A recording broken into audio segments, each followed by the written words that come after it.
क्या हम तीन अज्ञात राशियों वाली दो समीकरणों को हल कर सकते हैं? मैं फिर से प्रश्न करता हूं, क्या हम दो ऐसे समीकरणों को हल कर सकते हैं जिनमें तीन अज्ञात राशियां हों या तीन अज्ञात चर हों? चलिए बताइए, इसका उत्तर हाँ होगा, नहीं होगा या कुछ न कहने की स्थिति में होंगी। इसे मैं और सरल कर देता हूं। जब मैं इसे लिखता हूं, वो समीकरण होंगे 2x धन y धन 3z बराबर 0। यह समीकरण पहला हो गया। अब दूसरा समीकरण हो गया 1x, जहां कुछ नहीं वहां 1 लिख सकते हैं, ऋण 2y धन 4z बराबर 0। यह दूसरा समीकरण हो गया। अब कोई दुविधा नहीं रही, क्योंकि यहां स्पष्ट हो गया कि आपको इन दोनों समीकरणों को हल करना है। हल करने का मतलब, यहां तीन अज्ञात राशियां हैं x, y व z, इनका मान निकालना है। हल करने का मतलब यही हुआ कि यहां जो अज्ञात है उसे यदि आप ज्ञात कर लेते हैं तो यही हल करना होता है। इसका मतलब है, क्या आप इसको x निकाल पाएंगे, y निकाल पाएंगे या z निकाल पाएंगे? उत्तर आपको बताना है हां या ना। और ये बहुत ही रोचक प्रश्न है। यदि आप इन्हें हल कर पाएंगे, मतलब x, y और z आप निकाल लिए, और यदि नहीं कर पाए, इसका मतलब है आपको x, y और z का मान नहीं मालूम, या हो सकता है कोई तीसरी स्थिति भी हो सकती है।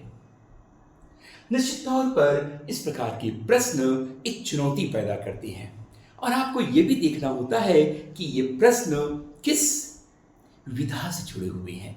क्या यह अनुपात से जुड़े हुए हैं, रेशियो से? क्या यह अलजेब्रिक इक्वेशंस है, या ये कोई अलजेब्रिक इक्वेशंस का सिस्टम है? आखिर ये है क्या, और यहां पर किस विधि का प्रयोग किया जाएगा? और क्या वास्तव में आप जानते हैं कि ये प्रॉब्लम है भी या नहीं? हो सकता है कि ये प्रॉब्लम ही ना हो। अच्छा, प्रॉब्लम नहीं होगा तो इसका हल कहां से होगा? इस प्रकार की बहुत सारी चुनौतियां आपके सामने आएंगी यदि आप अस्पष्ट रहेंगे कुछ गणितीय सिद्धांतों का, मूलभूत अवधारणाओं का। चलिए हम इसका उत्तर देते हैं। इसे पूर्ण रूप से हल करना संभव नहीं है। इसे कंप्लीटली हम सॉल्व नहीं कर सकते, किंतु संबंध रूप में, अनुपातिक रूप में, समानुपातिक रूप में हल कर सकते हैं। यानी अगर बोला जाए x, y और z का बिल्कुल ठीक ठीक मान निकाले तो ऐसा संभव नहीं है, लेकिन यदि x, y और z में एक संबंध निकाले या एक अनुपात निकाले, या ये कहें कि x अनुपात y अनुपात z निकालने को कहा जाए, तो निश्चित तौर पर यह संभव नहीं होगा, किंतु ये संभव होगा। तो आज का जो विषय है अनुपात का ही यह अनुप्रयोग है। लेकिन जैसे ही हम अनुपात का अनुप्रयोग करते हैं, यहां पर बीजगणितीय समीकरण भी आ रहा है। यानी यह अनुपात का बीजगणितीय अनुप्रयोग है। This is an application of ratio in the term of algebraic equations, algebraic methods। तो हम जब देख रहे हैं this is a algebraic equation, there are two algebraic equations। यहां पर दो बीजगणितीय समीकरण दिए गए हैं, और यहां पर जब हम हल कर रहे हैं तो निश्चित तौर पर we have to find not the value of x, y and z, but the proportion among x, y and z is referred as x अनुपात y अनुपात z, या x अनुपात y अनुपात z का एक संबंध आपको निकालना है, जिसे हम समानुपातिक संबंध भी कहते हैं या कह सकते हैं। क्या ये संभव है? क्या ये निकाला जा सकता है? बिल्कुल, इसे हम आसानी से निकाल सकते हैं। बस आपको इसकी मूलभूत अवधारणा को समझना होगा। तो मैं पूरी तरह से इसकी मूलभूत अवधारणा भी बताऊंगा, फिर इसे हल भी करूंगा। तो चलिए शुरू करते हैं। मान लेते हैं इसका बीजगणित रूपांतरण एल्जेब्रिक ट्रांसफॉर्मेशन में करता हूं। ये एल्जेब्रिक रिप्रेजेंटेशन के जरिए मैं इसे समझाता हूं। तो हम लिखते हैं a1x धन b1y धन c1z बराबर 0। यह समीकरण 1 हो गया। और हम लिखेंगे a2x धन b2y धन c2z बराबर 0। यह समीकरण दूसरा हो गया। आप देख सकते हैं कि यहाँ पर x, y और z चर है, अज्ञात राशियां हैं, और a1, b1, c1, a2, b2, c2 यह गुणांक है, ज्ञात गुणांक है या नोन कोफिशिएंट्स हैं। And these are x, y and z are unknown variables. तो हमें अननोन वेरिएबल्स का वैल्यू नहीं निकालना है, बल्कि अननोन वेरिएबल में समानुपातिक संबंध x अनुपात y अनुपात z निकालना है। तो इसी से एक नया सिद्धांत का जन्म होगा, जो कि नया विधि कहलाएगा, जिसे हम क्रॉस मल्टीप्लिकेशन मेथड बोलते हैं, रूल ऑफ क्रॉस मल्टीप्लिकेशन या तिर्यक गुणन विधि। तो यह तिर्यक गुणन विधि भी है, अनुपात का अनुप्रयोग भी है, और यह बीजगणितीय समीकरण निकायों की चुनौती का एक प्रश्न भी है, जहां हम चारों को एक साथ यहां देख रहे हैं। अब हम क्या करेंगे, इसे x, y, z के रूप में डायरेक्ट तो सॉल्व नहीं किया जा सकता, पूर्ण नहीं किया जा सकता, लेकिन यदि हम इसे इस रूप में रूपांतरित करें, या हम ऐसा लिख सकते हैं a1 x बटा z धन b1 y बटा z धन c1 बराबर 0। यह समीकरण तीसरा हो गया। और a2 x बटा z धन b2 y बटा z धन c2 बराबर 0। यह समीकरण चौथा हो गया। यानी यहाँ पर हमें x बाई z भी मिलेगा और y बाई z भी मिलेगा, लेकिन x बाई z और y बाई z मिला, यानी एक समानुपातिक संबंध मिला, प्रोपोर्शनल मिला among x, y and z के बीच। यानी आपको पूर्ण रूप से हल तो नहीं कर पाए, लेकिन इसी को हम आपसी संबंध के द्वारा, यानी x, y, z का डायरेक्ट प्रत्यक्ष हल तो नहीं मिला, लेकिन x बटा z और y बटा z के रूप में हमें हल मिलेगा। और इस हल को लिखेंगे हम बड़ी आसानी से। आप देख सकते हैं b1 c2 minus b2 c1 बटा a1 b2 minus a2 b1, और ये लिखेंगे c1 a2 minus c2 a1 बटा, बिल्कुल आधार दोनों का हर समान रहेगा, a1 b2 minus a2 b1। तो ये इसका हल हो गया, ये x y z हो गया और ये y y z हो गया। यानी प्रश्न हमारा था x y और z का वैल्यू निकालना, लेकिन हमने प्रश्न को बिल्कुल बदल दिया, घुमा दिया, और प्रश्न हो गया x बटा z y बटा z। यानी मैंने बोला था नारियल पानी पिलाओ, लेकिन आपने वो नारियल ही लाके दे दिया, भैया ये नारियल है, तुम निकालो और उसको पियो। यानी मुझे तो पीना था नारियल पानी, भाई मैं नारियल पानी पीऊंगा और खुश रहूंगा, यानी एक्स वाई जेड मेरे को दे दो। लेकिन ऐसा संभव नहीं है। नारियल जो पानी है वो नारियल के हार्ड जो सेल है उसके अंदर है, अब आप निकालो और पियो।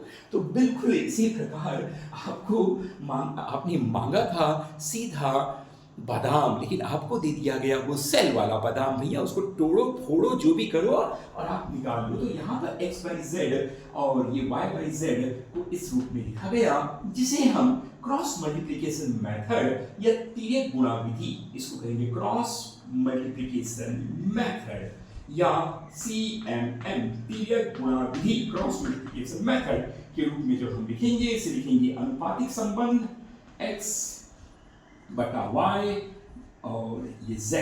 तो हम लिखेंगे यहाँ पर सबसे पहले स्टार्ट होगा b1 c2 minus b2 c1, और ये हो जाएगा c1 a2 minus c2 a1, और ये हो जाएगा a1 b2 minus a2 B1। अब आप कहेंगे कि यह आया कैसे? तो ऊपर में जगह तो है यहाँ पर, तो हम जगह का उपयोग करते हैं, मिटाना तो पड़ेगा मुझे। तो हम यहाँ पर हम देखेंगे कि x b1 c2 minus b2 c1 y c1 a2 minus c2 a1 और z a1 b2 minus a2 b1 को हम तिर्यक गुणा के प्रस्तुतिकरण या तिर्यक गुणा के एक रिप्रेजेंटेशन को कैसे यहाँ पर लिखेंगे ताकि आपको हर बार इसे याद रखने की जरूरत न पड़े, बल्कि इसका पिक्टोरियल फॉर्म, इसका ग्राफिकल फॉर्म या इसका स्केच हम दिखाएंगे, इसका एक चित्र दिखाएंगे, इसकी एक संरचना दिखाएंगे, जिससे कि आपको आसानी से इस सूत्र के बगैर भी हल करने में आसानी हो। तो इसे कैसे लिखेंगे? इसे हम गुणांकों के रूप में लिखेंगे। तो पहले भाई हम शुरू करते a को छोड़ देते हैं और b से स्टार्ट करते हैं। तो हमने क्या किया? या y के गुणांकों को पहले लिखा, यानी x को छोड़ दीजिए, y के गुणांकों को पहले, फिर z के गुणांकों को, फिर x के गुणांकों को और फिर y के गुणांकों को। इसी और सरलता रूप में लिखने पर y के गुणांक क्या है भाई? आप यहाँ देखिए तो y जो समीकरण लिखा था, आप देख लीजिए y के गुणांक क्या है। ये है b1 और b2, z के हैं c1 और c2, x के हैं a1 और a2 और y के हैं फिर से b1 और b2। यानी y से शुरू करना है और y भी खत्म करना है। x y z जो है अज्ञात चर राशियां हैं और यह जो है वह ज्ञात गुणांक है, कोफिशिएंट्स है। तो अब क्या करना है? आपको तिर्यक तीर चलाना है। तिर्यक यानी यहाँ पर तीर चलेगा, लेकिन तीर सीधा नहीं चलाना है, तिर्यक तिरछा चलाना है। एक चलाएंगे मछली की तरह, अर्जुन ऐसा, और दूसरा चलाएंगे ऐसा। तो आप दो प्रकार का तीर चला रहे हैं, बस इस में आपको ध्यान देना है। और वो क्या ध्यान देना है? जब आप असेंडिंग यानी बढ़ते क्रम में चलाए, जैसे नीचे से ऊपर की ओर चलाए तो क्या होगा, और ऊपर से नीचे की ओर चलाए यानी घटते क्रम में तो क्या होगा। इसे जब हम ऐसा चलाते हैं कि ये चलाती है, ये चलाती है, तो इसे कहेंगे असेंडिंग। घटते हुए जब तीर चलाएंगे तो ये हमेशा प्लस होगा। क्या होगा? प्लस के रूप में रहेगा। और यदि बढ़ते हुए चलाएंगे तो ये माइनस के रूप में रहेगा। तो आप ध्यान रख सकते हैं, घटते हुए यानी नीचे की तरफ ये प्लस होगा और ऊपर की तरफ माइनस होगा। तो सबसे पहले हम करेंगे, देख सकते हैं यहाँ पर, तो हम b1 c2 किए तो x लिखेंगे, x के नीचे यहीं पर मैं लिख देता हूँ, जगह है, हमने लिखा x के नीचे ये लिखेंगे b1 c2 ये प्लस रहेगा, माइनस यहां माइनस हो जाएगा b2 c1। तीर की दिशा में तीर सीधा नहीं है, तीर तिरछा है, इसीलिए हम इसको कहते हैं क्रॉस या तिर्यक। तो ये हो जाएगा b1 c2 minus b2 c1 हो गया बराबर। अब हम लेंगे y, बिल्कुल ऐसे। अब y को जब लेंगे तो यहां से स्टार्ट हो जाएगा ये कटा और ये कटा। ले लीजिए आप c1 a2 minus c2 a1 बराबर। अब हम ले लेंगे z, तो ये z ले लिए भैया, तो z में बिल्कुल फिर से ये घटते क्रम का सीढ़ी और ये बढ़ते क्रम का तीर। तो a1 b2, तो ये हो गया a1 b2 माइनस ये देखिए बढ़ते क्रम में तो ये हो गया a2 b1। तो जो मैंने यहाँ जो सूत्र लिखा था, इस समय आपको लग रहा होगा कि ये सूत्र क्या है, क्योंकि यह x y z के समानुपातिक संबंध में प्रदर्शित किया जा रहा था इसका हल। But here we represent in the term of proportion with unknown quantities and known coefficients. This is the beauty of this method of cross multiplication. तो हमने देखा कि कैसे x, y और z को अनुपातिक रूप में हमने इस तरीके से लिखा। बनाया। अब बिल्कुल ऐसा ही आप क्या करेंगे, आप जो प्रश्न दिया गया है वहां पर x के जो गुणांक होंगे a होंगे, जो y के गुणांक होंगे वो b होंगे, और जो z के गुणांक होंगे वो c होंगे। पहले वाले का 1 1 और दूसरे वाले समीकरण का 2 2 यहाँ पर रखकर जो भी संख्यात्मक मान आएगा, ये संख्यात्मक मान आएगा, ये भी संख्यात्मक मान आएगा, क्योंकि यह संख्या है, यह गुणांक है, तो निश्चित तौर पे संख्या के रूप में आएगा। और जब यह आ गया तो आपको हल मिल जाएगा x अनुपात y अनुपात z या x y z का समानुपात, जो भी यहाँ होगा बराबर के रख सकते हैं या सीधा इस रूप में रख सकते हैं, तो यही इसका उत्तर है। तो आप इसको इस रूप में भी लिख सकते हैं, रिस्पेक्टिवली b1c2 b2c1 अनुपात c1a2 c2a1 अनुपात a1b2 a2b1। जब आप यहाँ लिखेंगे तो वही उसका हल होगा। मुझे उम्मीद है कि आप जो प्रश्न मैं दिया था वह एक्सरसाइज होमवर्क के तौर पे कर सकते हैं और करेंगे। और आपको लगता है कि नहीं सर आप ही बता दीजिए, आप ही समझा दीजिए, तो मैं उसे समझा दूंगा।